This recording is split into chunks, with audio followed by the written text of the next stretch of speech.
What if I told you that most of your suffering doesn't come from life itself, but from the way your mind interprets life? It may sound radical, almost offensive. But think, how many times have you been dominated by thoughts you didn't even choose? How many times have you believed in inner voices repeating old stories, full of fear and distortion? There's a silent paradox few people notice. The more you try to control the mind, the more it controls you. Because the problem was never thinking. It was believing that every thought is true. The mind lies, and the scariest part is that you believe it. You obey. You react. As if under hypnosis. But what if the way out isn't silencing the mind, but disobeying it? In this video we'll cross a rarely explored territory, the space between you and your thoughts. We'll talk about freedom, not the romantic kind, but the radical one. The kind that begins when you realize you can observe your mind without being its slave. It's curious to think that we live daily with a voice that lies. The mind, that brilliant meaning-making machine, interprets the world but also distorts it. It talks nonstop, suggests, compares, judges. And you listen as if it were an infallible oracle. But thoughts are not truths, they're just narratives, hypotheses, often contaminated by fear, guilt, and past experiences. Even so, we keep obeying them like soldiers before an invisible commander.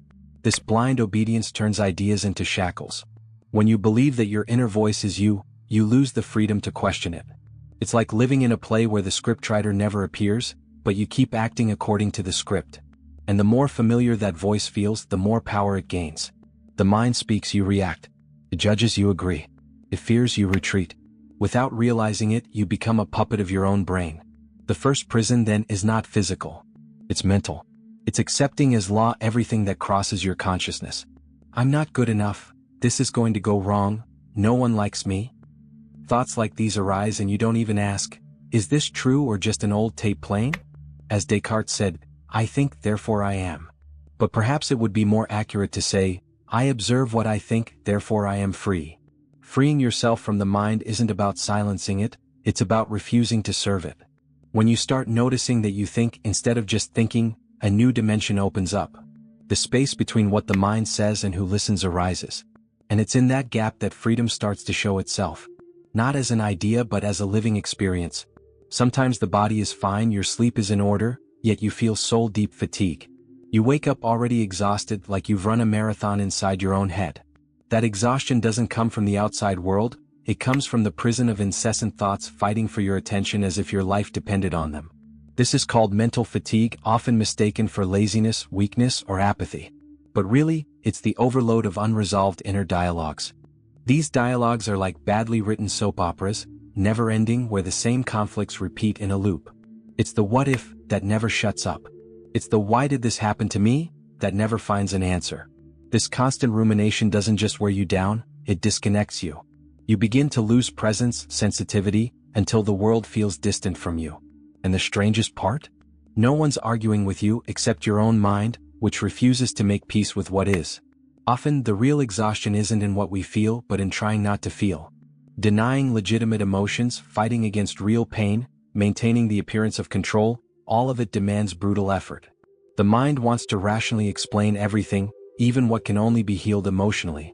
So it tries to solve feelings with thoughts. But that math never adds up. True rest begins when we stop resisting what we feel. It's not the absence of thought that brings relief, but full presence in front of them. It's recognizing that thinking doesn't solve everything, and sometimes the body's silence, a quiet cry, a deep breath speak louder than 1,000 mental strategies. There's a silent myth many carry, that non-stop thinking is a sign of brilliance. As if a restless mind were proof of depth. But overthinking most of the time reveals not intelligence but fear. Fear of feeling, of getting lost, of not knowing what to do. Obsessive thinking tries to fill all space precisely to avoid the void. But that void, scary as it seems, is where freedom lives. When the mind gets stuck in a loop, it's not seeking clarity, it's fleeing discomfort. And in that escape, it turns everything into a problem, a dilemma. You replay conversations, analyze irrelevant details, create unlikely scenarios. All to avoid one simple, painful truth: lack of control. That's when thinking becomes a compulsion disguised as awareness. A surplus of logic meant only to avoid inner chaos. This overload paralyzes. Because every thought becomes a fork in the road, every decision a labyrinth. And the more you try to decide based on every possibility, the harder it gets to act. Its analysis turning into paralysis, an excess of cognition that poisons action. The funny thing is, deep down we know this. We know we're stalling, spinning in circles. But the mind insists, just one more round, just one more hypothesis. As Seneca said, it's not that we have little time but that we waste much of it. And overthinking is one of the most subtle ways to lose yourself. The mind creates the illusion of protection when in reality, it's just postponing life. Thinking can be noble, but only if it comes with courage to feel, and willingness to act even amid doubt. The paradox is brutal. The more you try to control the mind, the more it slips away. It's like squeezing water in your hands. The tighter you grip, the less you hold. The desire to monitor every thought, to correct every deviation, turns consciousness into a battlefield. And the enemy? Yourself. The mind, feeling threatened, strikes back. It cranks up the noise, multiplies the doubts, makes things more confusing. What started as a quest for peace becomes internal oppression. This constant vigilance is born of a belief that it's possible to think correctly. But what would that even mean? A neutral mind? A sober, balanced, rational stream of thoughts? That's a utopia. The mind is human, therefore it's chaotic, cyclical, contradictory. Trying to standardize it suffocates its vitality. And in the name of mental health, you might end up cultivating a new kind of rigidity, self-oppression disguised as growth. And this is where the trap begins. The desire to become mentally pure turns into obsession. An unreachable ideal where any wrong thought feels like sin. You develop internal mantras, policing, self-correcting phrases. But that's not awareness, it's fear. The mind starts operating defensively, watching itself like a prisoner carrying its own cell. Freedom begins when you abandon the idea of total control. When you realize the mind doesn't need to be tamed, but understood. It's like a scared child, loud, yes, but not evil. The more you yell at it, the louder it yells back. Many people believe the goal of awareness is to silence the mind completely, as if the absence of noise meant enlightenment. But this pursuit of total silence often leads to frustration, because the mind is made to think that's what it does. The problem isn't the noise, it's the blind obedience to that noise. It's the automatic identification with everything it says, as if thoughts were divine decrees. Here a subtle yet profound shift occurs. True silence isn't the absence of voices, it's the absence of submission. When you stop believing every story the mind tells, it still speaks. But you listen from a different place. A gap emerges, a kind of inner pause where you realize, this thing I'm thinking isn't necessarily true. And that realization is revolutionary. It breaks the spell. This new internal place doesn't repress the mind. It just watches. It's as if you stop being the character and start watching the movie. You still feel, still think, still get emotional. But now there's a point of consciousness that doesn't get lost in the mind's content. That point is your center. And it doesn't shout, it speaks with a calm clarity that needs no effort. Nietzsche wrote, "What bothers me is not that you lied to me, but that I can no longer believe you." That kind of healthy doubt, when applied to your own mind, can be liberating. Because it's not about rejecting your thoughts, it's about doubting their authority. When you stop being ruled by them, the chaos still exists but no longer dominates. The ego is loud. It needs to be seen, heard, acknowledged. It needs validation to exist. It builds itself as a character you've learned to play. This is who I am, this is what I believe, I would never do that. But watch closely, all of that is just ideas. None of them are truly you. They're masks you've worn to feel like someone amid the chaos. The problem is, over time you forget they're just costumes. And start believing they're your skin. This ego isn't malicious, it's fragile. It lives on high alert, ready to defend its identity at the slightest threat. A criticism becomes an attack. Silence becomes rejection. A mistake becomes collapse. This happens because the ego feeds on separation. It only exists as long as it believes it must protect itself. That's why, when threatened, it screams. But that scream is actually a desperate plea to keep existing. An attempt to sustain the illusion of control. That's why so many people feel exhausted trying to be someone. That someone is a mental project, a socially accepted ideal, but deeply disconnected from the living experience of being. You weren't born with an ego. It was shaped, built, domesticated. The child you once were could play without knowing who they were. The adult you became often suffers trying to keep up the coherence of a character that no longer makes sense. True freedom begins when you can hear the ego scream, and not respond. When you realize you don't need to erase your identity, only not be imprisoned by it. The ego can exist, yes, as a tool, not as master of the house. As Krishnamurti said, It is no measure of health to be well adjusted to a profoundly sick society. So perhaps sanity begins precisely when the ego loses the microphone. It's disturbing to realize the mind doesn't always seek what's best for you. Often, it prefers familiar discomfort to unknown peace. Like someone who, given the chance to leave a dark room, hesitates because they've memorized the furniture, even if they keep tripping over it. The mind gets used to pain. What should feel uncomfortable becomes home. Mental confusion isn't an accident, it's a long-standing habit, a familiar terrain where suffering seems less frightening than change. This familiarity with chaos is a survival mechanism. If you grew up in unstable, conflicting, or unpredictable environments, your mind learned to operate that way. Tension becomes normal. Relief, on the other hand, feels strange. In silence, you begin to unconsciously seek situations that keep that old mental atmosphere alive. Unnecessary arguments, self-sabotage, repeated choices. Also, the mind can keep sailing the stormy sea it knows. Change, in this context, takes more than willpower. It takes courage to face the discomfort of the new. Because, at first, clarity is terrifying. It reveals wounds that chaos disguised. It shows that much of today's suffering is recycled, not real. And that hurts the ego, shakes comfort zones, questions old narratives. But without that jolt, there is no renewal. Lucidity is always uncomfortable at first, until it becomes the new normal. The mind, therefore, needs to be educated, not controlled. It needs to learn that chaos is not home, but a symptom. That peace is not a threat, but a possibility. And that re-education begins the moment you choose not to feed the drama. The mind is a master of distraction. When a strong emotion threatens to emerge, fear, sadness, guilt, it quickly shifts focus. An urgent thought appears, a sudden worry, an elaborate mental plan. All to avoid facing what truly hurts. Mental slavery, in this sense, isn't just about overthinking. It's about using thought as a shield against deep emotions that have been buried for too long.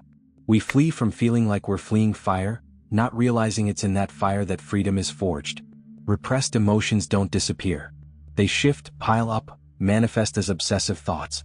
An anxious mind is often the reflection of a heart that hasn't been heard. The body knows, it tries to signal through tension, insomnia, rapid heartbeat. But instead of listening, the mind makes up explanations. And the prison is reinforced. The more you avoid feeling, the more the mind must work to uphold that denial. Until thinking becomes an addiction and feeling, a taboo.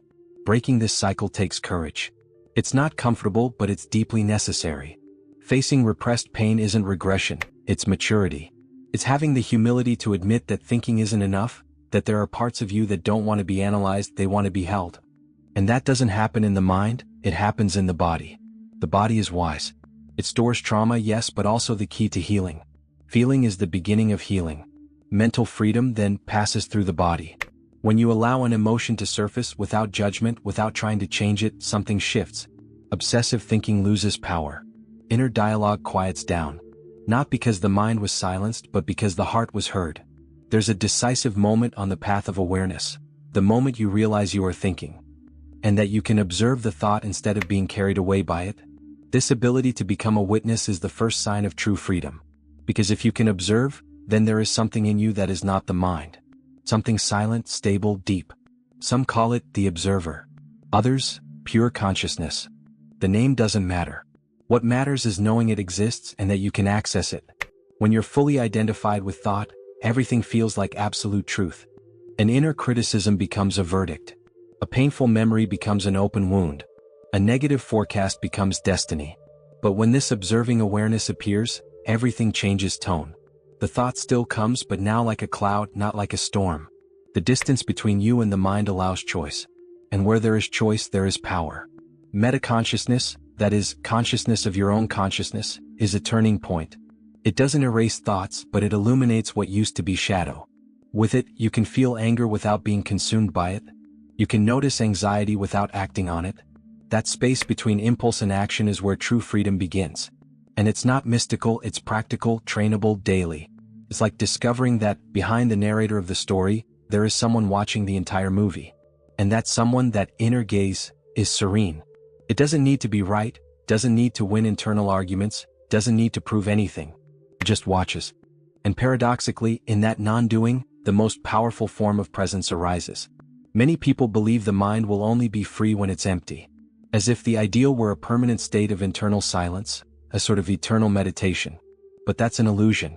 The mind thinks that's its job. It will never be a completely still lake. True freedom then isn't silencing the mind but being present with it. Watching its movement without being swept away, recognizing its patterns without obeying them. Presence is different from control.